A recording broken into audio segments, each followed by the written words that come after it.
খাওয়ার পরে তারপরে দেখি যে বড় ভাই গুবুস গুবুস করে ডাললো আর খাইলো। আসসালামু আলাইকুম, সবাই কেমন আছেন? আল্লাহর রহমতে আপনাদের দোয়ায় আমিও ভালো আছি।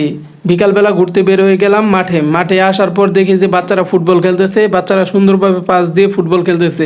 আসলে ফুটবলে একটা জনপ্রিয় খেলা, সবারই ভালো লাগার কথা। বাচ্চাটা খুব সুন্দরভাবে একটা পাস দিল এবং গোল হয়ে গেল। আমি বললাম যে ঠিক আছে তোমরা খেলো, আমি বের হয়ে যাই, আমার ক্ষুধা লাগছে।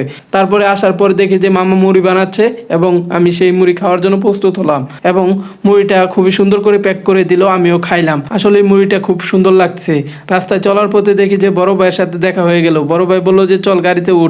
আমি বললাম যে ঠিক আছে ভাই, উঠতেছি, কোথায় যাবা বলো? বড় ভাই বলতেছে চল, অনেকদিন পরে দেখা, তোকে নিয়ে একটু ঘুরে আসি। ঠিক আছে ভাই, কোথায় যাবা বলো? বড় ভাই একটা জায়গায় নিয়ে গেল, এখানে দেখি যে ফুডকুট অনেক প্রকার আইটেম খাবার আছে। বড় ভাইরে বললাম যে কি খাও বাবাই বলো? বলে যে তুই কি খাবি বল, এখানে চিকেন টিকেন আছে, অনেক কিছুই আছে, বল কি খাবি? বড় ভাইরে বললাম যে ঠিক আছে ভাই, তুমি একটা ফুচকা লো। বড় ভাই আমার কথা মেনে খুব সুন্দর করে একটা ফুচকা নিল এবং ফুচকাটা খুবই সুন্দরভাবে আমাদের সামনে পরিবেশন হলো এবং আমি খাইলাম এবং টেস্টি পাইলাম, মজা পাইলাম। খাওয়ার পরে তারপরে দেখি যে বড় ভাই গুবুস গুবুস করে ডাললো আর খাইলো। খাওয়ার পরে বড় ভাই বলতেছে তোর খাওয়া হয় নাই। আমি বললাম যে ঠিক আছে ভাই, আমারও খাওয়া শেষ, চলো এবার বেরোয় যায়। বড় ভাই এর মধ্যে বিলটা দিয়ে দিল।